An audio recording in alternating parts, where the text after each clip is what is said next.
friends and foes. Welcome to Brushwork Podcast. My name is Stephanie Scott, and today is Art Book Club with Visual Nomad.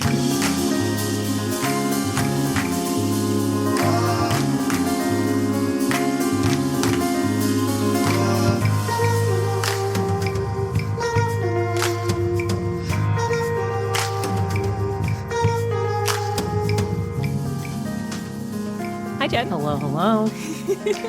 Today, we are discussing the book Make Your Art No Matter What by Beth Pickens. This book is about, well, the tagline says moving beyond creative hurdles, but I feel like it's about different reasons why you may or may not want to get into art in the first place. Would you agree with that? Yeah. Yeah. I think that she's just kind of lay everything out there for you to kind of assess and figure out what you want to do. This book has really clear chapters, which I enjoy, that go over some major topics about that kind of like hinder artists from even starting art. This including, I'm just going to read out the chapter titles for you. We have time, work, asking, money, fear, grief, other people, education, thinking and feeling, isolation, marketing, death, and God. So we have 12 main chapters here, and each one of them went over different excuses, I guess, for why people stop or don't even start making art, and then kind of goes into a couple of like homework assignments for some of them and reasons why she can dispel these arguments. I think Beth is an interesting author because she is also a therapist in a way, like an art therapist. She takes scenarios that have come up in her sessions with her clients and brings them to light. She changes the names and the details from these people who she's worked with, but they are all quite relatable. In fact, there was many times in this book where I was just like, I've had that thought, or I'm currently having that thought. And then I keep reading through it, and sometimes her suggestions, I'm like, yeah, that's spot on. And sometimes I'm just like, I kind of like zone out a bit, and I wasn't like super interested in it, and I had to like move on. I was like, if I just skim through the rest of this chapter, it'll be worth it. But this book it's quite short. It's a quick read. I finished it in like 4 hours. Jennifer got almost all the way through it. And I want to know what your favorite part is. I would say probably recognizing your fears. I like the concept of just starting to write them out, and as you dig deeper and deeper and deeper, you start to get to closer to what really is stopping you or hindering you from, whatever you're trying to do. But that generally, what Beth has found out is that we all come to the same point, which is that we're afraid we're going to die alone and penniless. And then once you get to that part, it's like, okay, let's go back and work through all these things that you said could happen that would bring about this catastrophe. Totally. I did not write down a list of all of my fears because I don't feel like I'm in a place right now where fear is stopping me from creating things.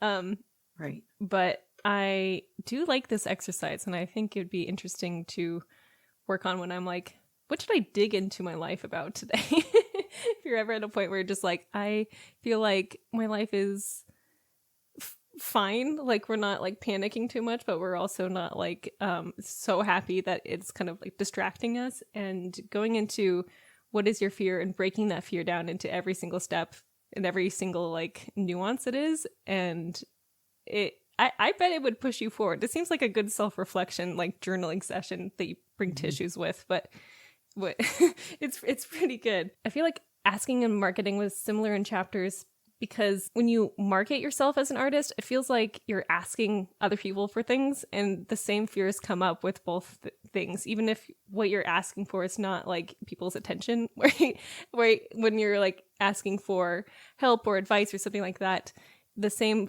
fear of like, I don't want to bother people is something that comes up in my head a lot. And I feel like overcoming that one fear is often something that I'm struggling with, especially when I'm just like, okay, I don't want to bother people about my like new episode and like trying to get people to listen to it, or I don't want to bother people by sending out an email subscription list, or I don't want to bother people by asking this one person that I've been wanting to be my mentor for like ages, and I just keep not doing it because I don't want to bother her, you know?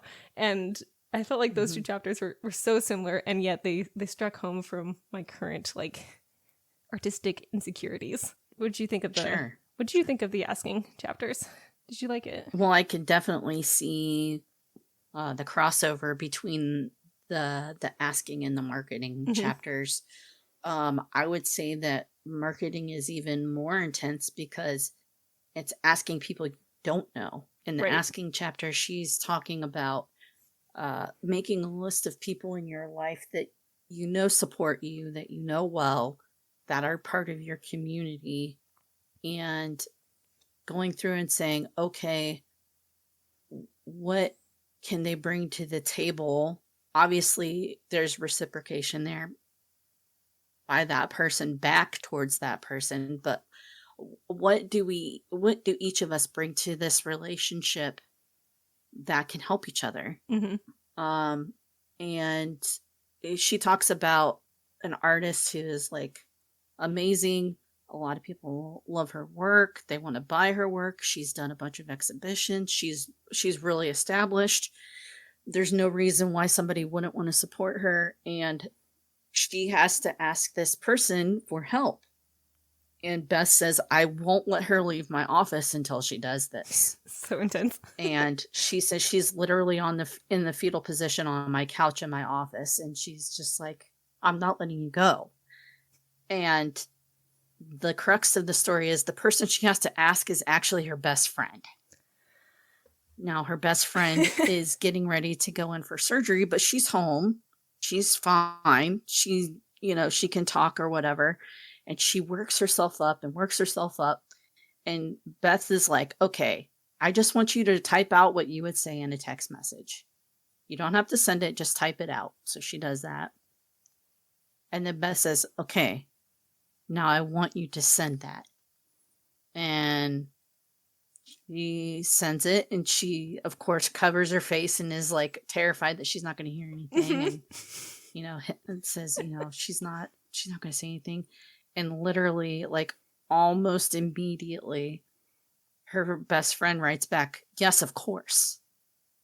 She had worked herself up to this point where she's like, no, I'm taking advantage, and she's gonna, I can't ask her. No. And it's just like, you got to understand something that was told to me a while ago that has really profoundly impacted me was,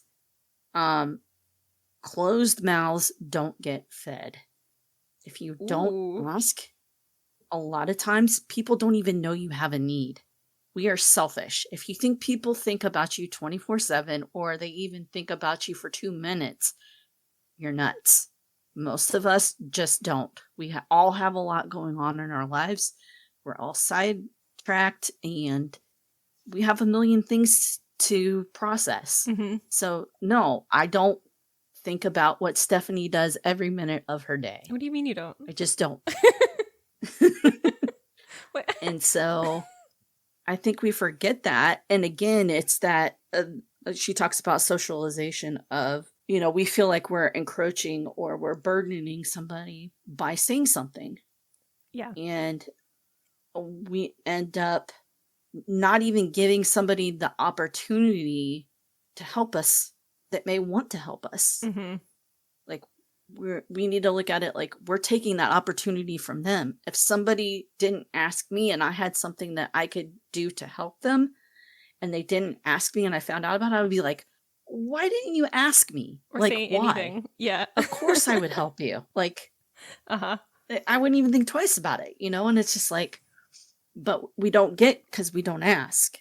And so as unnerving and anxious as it can be to do that, you have to look at it in that respect of, if I don't even ask, you miss 100 times the shots that you don't take. I was thinking about this. I have a couple of potential students that I've kind of been like echoing around for the last year or so, and These are two artists who I think are very skilled, and they have like kind of made noise about learning from me and like letting me be their mentor, and they've just never straight up asked for it, even though I've like kind of pitched offers and I've kind of just like nudged out there.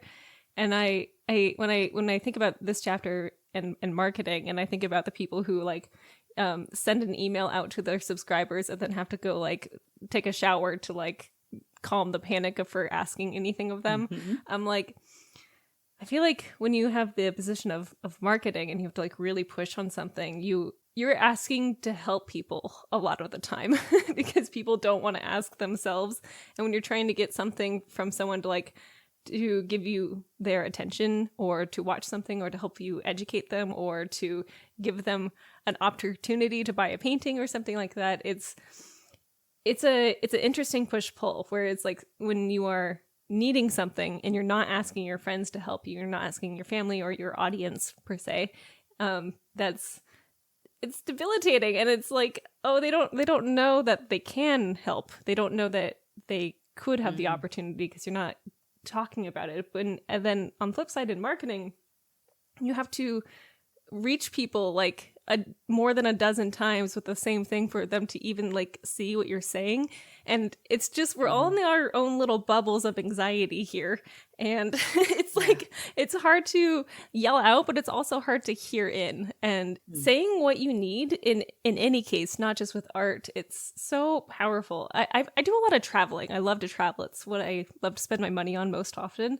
And I've learned that when you're in like a group trip, you have to say what you need so clearly, or you're going to be sad and upset and potentially lost. And like, it's such a like metaphor for all of life. Like you have to say what you need, and then you have to say your expectations, and you have to say your boundaries, right? And that works with everything you're asking for. Like if someone like lets you down because they didn't offer to help, it's like, did you ask for help? Or are you just waiting for them to pick up on a subtle cue that you're not actually saying? And that's it's a lot. And yeah, every time I hear about someone's like art thing that I could have helped with, but they never reached out to me for, or they like thought they weren't worthy of getting help for something, or they thought I can do it myself, or like whatever, and then I'm like, oh, but I was here and I'm the obvious answer to help you with this. I'm just like, do you not trust me? Like, why don't you want help? Why didn't you ask for this beautiful thing that could have happened, like a really cool collaboration or whatever it is? And I'm definitely guilty of not asking for help when I could have, and like not like trying to delegate stuff out, but man, asking is powerful, and listening is powerful. For sure. Yeah. What I liked about this book is I didn't like this whole book, but I really did get a couple of nuggets that were just like quite bright, and I was like, oh, you got me like thinking about things like asking and listening. In the very first chapter, it talks about time, and I loved the question it starts out with, which is, how are you spending your days? Have you ever done this exercise that she pointed out, which let me explain really quick, is you do a log of everything that happens to you in a day, or everything that you choose to do in a day. And basically you just like pull out your little calendar, and every like 15 to 30 minutes, you just jot down exactly what happened and exactly what you decided to do. No judgment. And you like make a list of this. Have you ever done something like that? Yeah. Similar to it, yeah. Yeah. What happened when you did such a thing? The exercise is to point out how many minutes in a day we end up just squandering, for lack of a better word. That could be pieced together to make time. Initially, the book starts out of you're trying to find time to do art, and it's important that you do art because your art brings something to the world. So how can we find that time for you in order to be able to do that? Right. And a lot of times she has people come in and say, I just don't have the time. I can't do it. I've got XYZ going on, whether it's legitimate or not. And then she helps them devise methods to solve some of the problems to free up some of that time. But this is part of it, to actually take a high level look at your daily rhythms She has them do it for 3 months, I It's a long believe, if I time. remember right. Yeah. And that way, if there's any like anomalies or whatever, it kind of levels out at that point. A whole quarter can give you a good idea of what you do. And we are really good as human beings in tricking ourselves into thinking the very moment we're in is our reality forever. Yeah. And it's very hard to get out of that mindset. Um, we have tunnel vision naturally as human beings. We can only see what we see. We can't see the rest of the world at the same time. It's hard. So when you do these kind of observations, personally, it's very jarring because you're like, oh, wait. Like, you start to see patterns, you start to see Do you remember excuses. And yeah, you start to see those things and you go, oh, wait. And at the same time, it's good because then you can actually see what's going on and adjust. Or, say, oh, no, this is working. I didn't realize I was doing that. That's kind of cool that, I naturally kind of found that. Do you remember what some of your revelations were for your personal? Oh gosh. Well, I mean, it's just those pockets in between things that, like the large things that I do, every day between breakfast and, lunch and okay, I have this appointment or whatever. It's like, well, what do you do in the 5 minutes that you're sitting in the waiting room or the half hour, 45 minutes you're sitting in the waiting room? Um, at night you think you're tired or you say you're tired and you wake up and you're tired, but what are you doing when you're really in bed? Well, I sit there and I watch YouTube for 2 hours. Well, of course you're tired. Yeah. Because you didn't go to bed at 10 o'clock, you went to bed at midnight because you sat there for 2 hours. And so, yeah, it's realizing things like that. And then again, finding pockets of time to be able to do the things that you want to do, piecing them together. Time management is so interesting. I've done this exercise similar to this. I did it for a whole month, not because of this book, but because of another course I took 5 or 6 years ago. But what I learned about myself was that I was on my cell phone way, way, way, way more than I had ever thought I was. And this was before you had like screen time tracking on your phone that just would like tell you. And that was like a huge revelation. But also I was learning, I read for a lot longer than I thought I did. I am an avid book reader. I love reading fantasy books and I would just like whip through them. And I was like, oh yeah, I would say that I would read for like 30 minutes a day, but it would be like more like 2 hours a day. And I was like, oh, I didn't realize how big of a priority that was. And that's wild. I was tracking my time and I was like, I didn't realize how much I was commuting each day and how much that was eating up my time. And yeah. I would commute for like an hour and a half a day. And I thought it was a lot shorter. And at the time I was driving to my job and I was like, okay, wow. This this like revelation I was doing, it actually convinced me to quit my job because I was like, oh, I'm driving for an hour and a half each day to my job and I'm not getting paid enough to cover the hours that I'm in the car. That is like the cost of the gas to get there. And I was just like, no wonder I'm not saving enough money that I thought I was. It wasn't even about art, even though it was supposed to be about art. I was just like, holy moly, would highly recommend tracking your time for even a month. 3 months is great, but I mean that's a lot. But it's also kind of a revelation to think about like the greats in your life, or not in your life, but like in the world, in your fields, about people who are so good at what they do and have like a lot of fame and a lot of probably fortune to go with it. And you think, okay, there's, only so many hours in the day, but this person has the ability to hire people to help them and to cook for them. And they have a lot of convenience that they can purchase with money. And I'm like, okay, I cannot be comparing myself to that person because my time looks a lot different because their time is actually other people's time and that they've paid for. And it gets a little bit of a wormhole in your brain when you start thinking about this, but it's also like, I need to set my expectations a lot differently about what I can do. And if I want to make art a priority, which if you're reading this book, you do, where am I going to put the art back into my life, the art making time? And what do I want my creative process to look like? You can fantasize about what you want your artistic life to like look like, and to what do you want your creative time to look like. And that's the time you should be thinking about putting into your day, not just having some sort of vague like, I want to put art in my life, I want to make art every day, but thinking about what does that very much literally look like where are you making this art, and what are you wearing when you make this art, and what are the materials you are using when you make this, and what does that require, and what is the lighting like, and is it daytime, is it nighttime, what does that look like. And so when you think about putting time this is such a rant when you think about putting art time back into your life, you should think about, okay, one, do I have time, and do I have time for this specific way that I want art making to look like, and that will get you good things.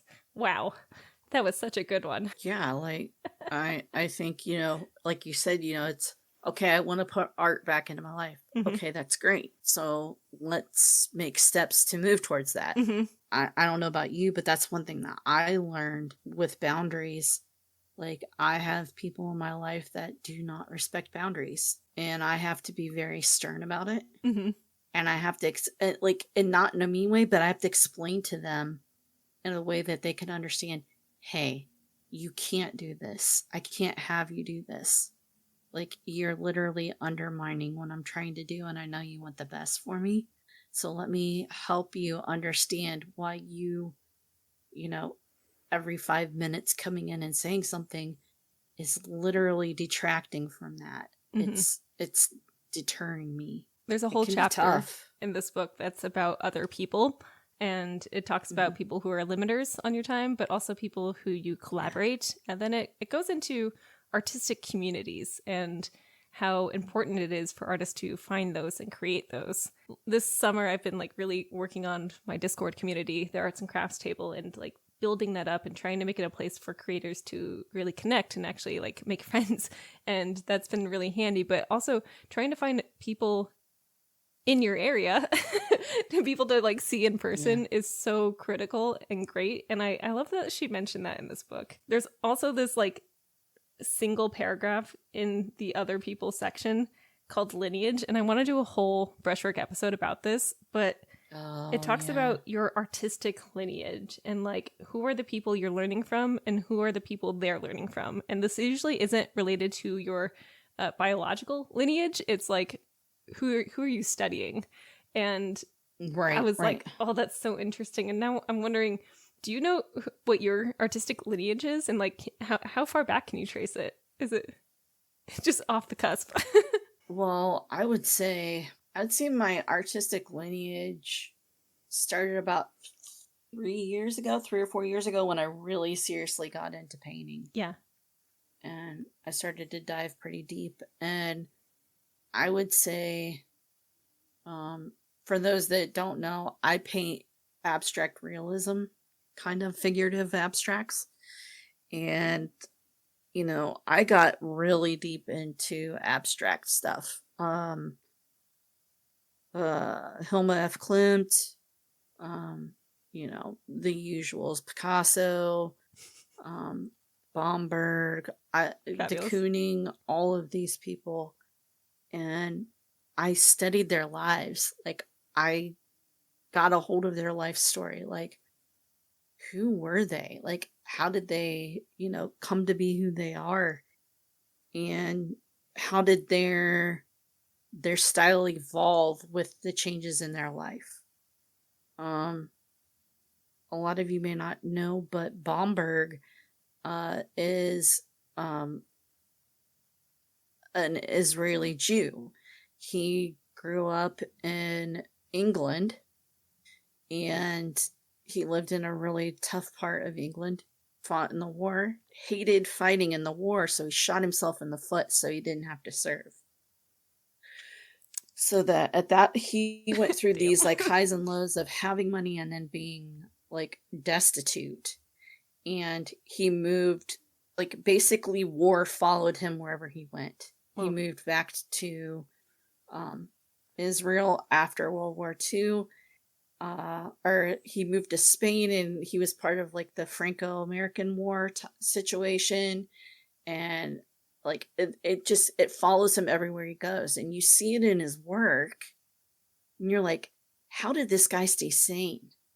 Like, there was so much death and pain in his life, but he painted some amazingly beautiful like he would paint where he lived, just beautiful, beautiful landscapes. And just to hear stories like that behind the people that you see the work in, it makes more sense to you at that point. Mm-hmm. But yeah, like people like that. Jenny Savile is a new person that's current. She's That so you cool. know, that has influenced me. You all know Jen's a fan. For sure. I feel like you Yeah. mention her almost every episode because she's so Yeah. cool. And Zoe Frank, of course, you've heard Mhm. me talk about her endlessly. But yeah, like it's so fascinating just to really dig in. But those are some of the influences that I have, and I'm constantly pulling.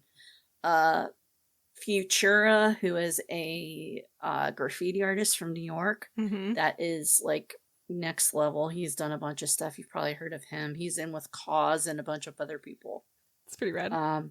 But you know, street art, that kind of, you know, Banksy, Mr. Roboto, all of those people. Like, there's these influences on me that I've picked up and just kind of pulled in. And street art has always been something that's fascinated me. So that's something from So like fun. a young age Yeah. that influenced me. So It's amazing to see how direct the influence is, especially after you've been making art for a few years and you can like look back to your older stuff or your beginning stuff even, and you're just like, oh wow, yeah, I really did like that one artist, and I see how they have influenced my work, and then going and looking at that artist's favorite artists and seeing how that influence happened. It's pretty remarkable, and it's not in a way that should be discouraging, like nothing new under the sun sort of stuff, but it's just like, oh, it's interesting how getting to see other people's artwork does change you, and it educates you, and it changes your style and your taste and everything like that. And it's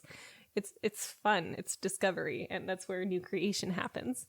I don't know, you should show your work, it's pretty rad. Sure. Were there any parts of this book that you didn't like? Not really. I mean, some of it reiterated some stuff that I've already known. I read another book that I could recommend that isn't necessarily art based. It's called Emotional Agility.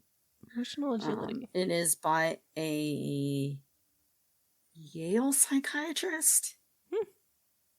Either Yale or Harvard, one or the other. But she did studies, and she goes into the whole fear thing really deeply, and actually talks about the neuroscience behind you know, why we do what we do, synapses, all of that stuff. But it's really helpful in being able to step back and put space between you and maybe the thing that's causing you anxiety. Yeah. And be able to look at it in a rational effect. Like, she says, I'm not asking you to not feel that. I'm asking you to, you know, feel every bit of that. But pull yourself back and don't let that emotion drive your decision. The logic can't be taken out of that decision making, or it ends up just being messy. And one of the examples is there's a lady that was in a marketing firm, and her bosses had told her on Friday that they wanted to talk to her on Monday, and it was actually they were going to promote her. She freaked out. Like, she was one of their best performers. She goes home over the weekend and freaks out and has this meltdown, and she comes in on Monday and says something. And it's so bad that it ends up that they fire her because of that, because of the instability mentally that she like showed them. Wow. And how she behaved. And it was like, if she would have taken 2 seconds to just step back from that situation, take a deep breath and go, well, if that happens, it happens, but let me go through this process and find out what they have to say. I can't put words in their mouth.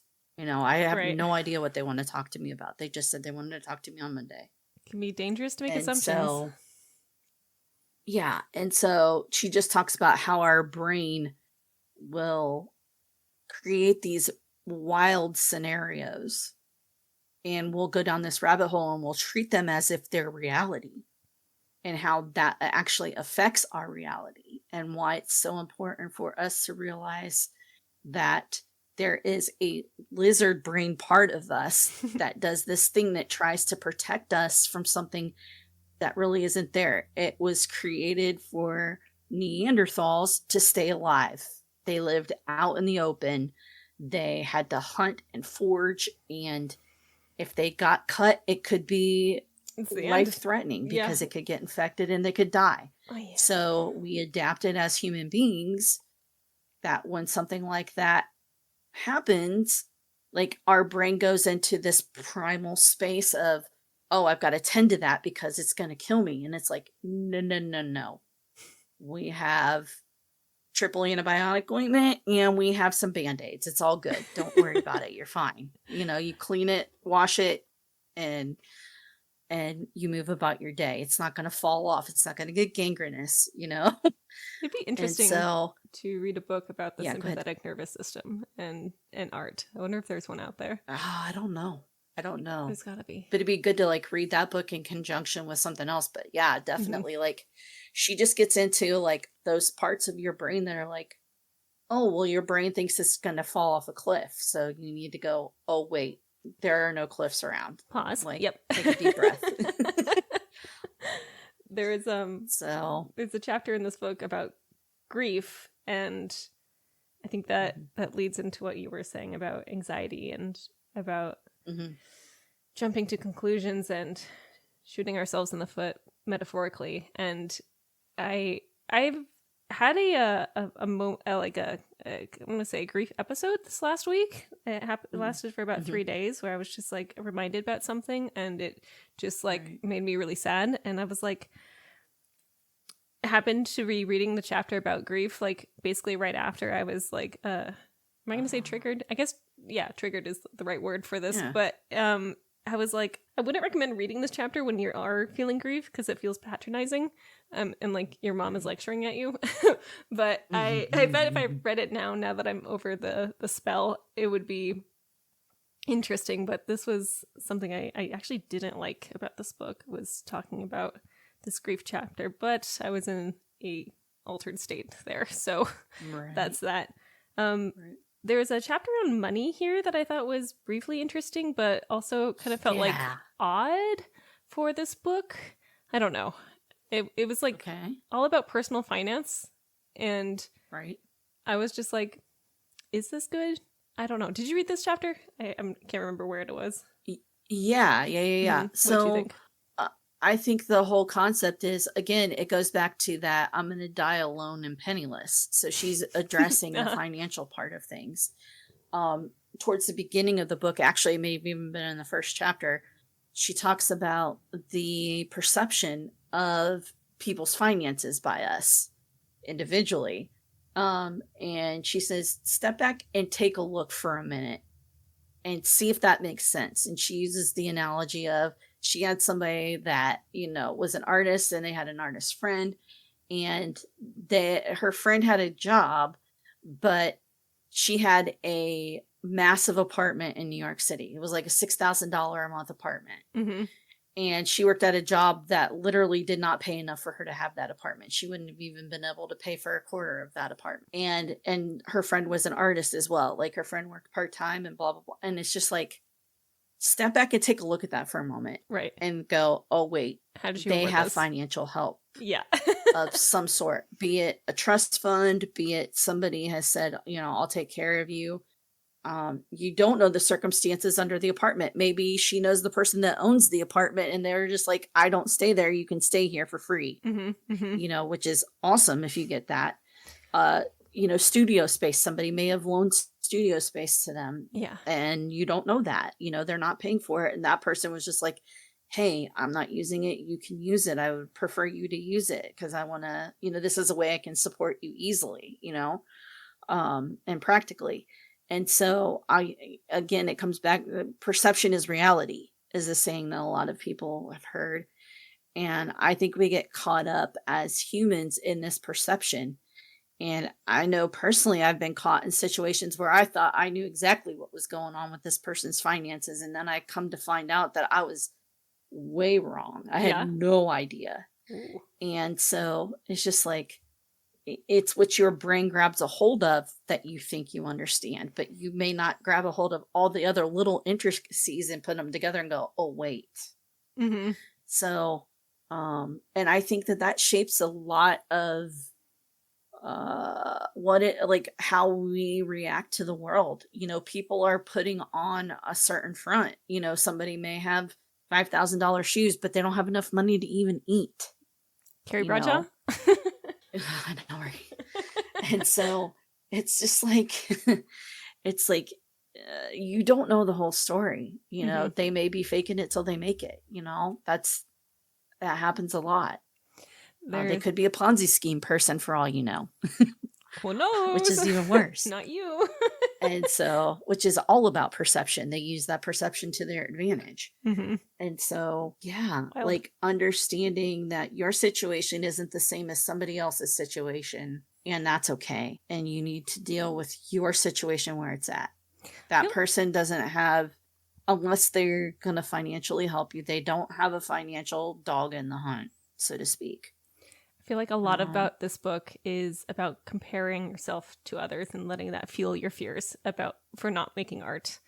And it goes in with time, it goes in with money, it goes in with your education, it goes in with your grieving, it goes in with everything. And it's tough. Who would you recommend this book to? Like, what kind of person do you think would really like this book? I would say anybody that wants to have art take a serious space in their life, be it professionally or not. I think it's really important. Like she says, make your art no matter what. It is important. It's important that you give what you have back to the world, because you're you and there's nobody else like you. And you may see it a way that we all need to see it. But we won't know. Again, if you don't, closed mouths don't get fed. If you don't say it, we won't know it. I think that as artists, we constantly compare ourselves because that's what society has bred into us, they're socialized into us, that it's this competition, this cutthroat competition, and it's not. And we need to remember that. And we need to teach people that every voice counts, not just one, not just the popular one, not just the skilled one, all of them, and it's hard to get away from that. I mean, especially when you run into it everywhere you go, it's hard to get away from that. For sure. I would recommend this book to people who want art to be a major part of their life, but I would also say, I don't think this book is for people who are quite young. I would say that this is for people who are outside of getting a college education, or like beyond that normal age around 25. I would say it's for people who are a little bit older, and I think you'll appreciate it more. And if you find yourself really struggling with your brain and not making art, and you keep finding excuses not to make, and you're starting to recognize that you're making excuses not to make art, then this book is going to be really excellent for you. And also, it's a beautiful book to put on display. It's like a poster, basically. It's like the title is a very motivational phrase, and it would be a good pick-me-up. I liked it. How would you rate it? I'd give it a 3.5. Oh, I was thinking the same thing. It was like 3.5 to 4. I liked it. It's short and sweet. So this would be a book that if you were like, okay, I have this book and I have this fear around being too alone, go pick it up and go to the isolation chapter and read that chapter. We didn't really discuss it today, but just go to that space, and you don't have to read it straight through. You can just go to parts that interest you. And I think it's well written too and well researched. It's a good one. But for the next book, not next month, so we're not going to have an episode of Art Book Club in August because I'll be out of town. But we will be meeting in September. So you will have 2 months to read this next book, and I think it'll be very groovy. So here it is. The next book is The Art Thief. This book is about art forgery, and it's about, I believe, and also about stealing art, and about it's a mystery, it's adventure, it's a real story. I think it'll be very different than anything we've ever read on Art Book Club, and I think it'll be super fun. I'm down for that. Yeah. Art crime, we got mystery, we got obsession. Come on, what more do you want? We got a bat on the I cover. love watching art crime stuff, man. It's like my favorite thing. It's so cool. It sounds like fun. So we're going to read this. We will be meeting next on September 8th here on Twitch at 3 p.m. Pacific time. And if you can't catch the live show, it'll be up on YouTube a couple days later, so no worries.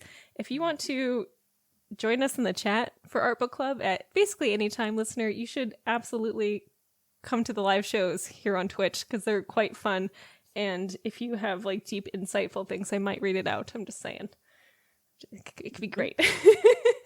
I've got some fun episodes coming up. I've got an interview coming up in the next 2 weeks with my friend Jennifer Arts. We were talking about how to get into painting if you're an absolute beginner with nothing. Like you don't even have the desk to make a painting on. So it's going to be a fun episode and I'm really looking forward to it.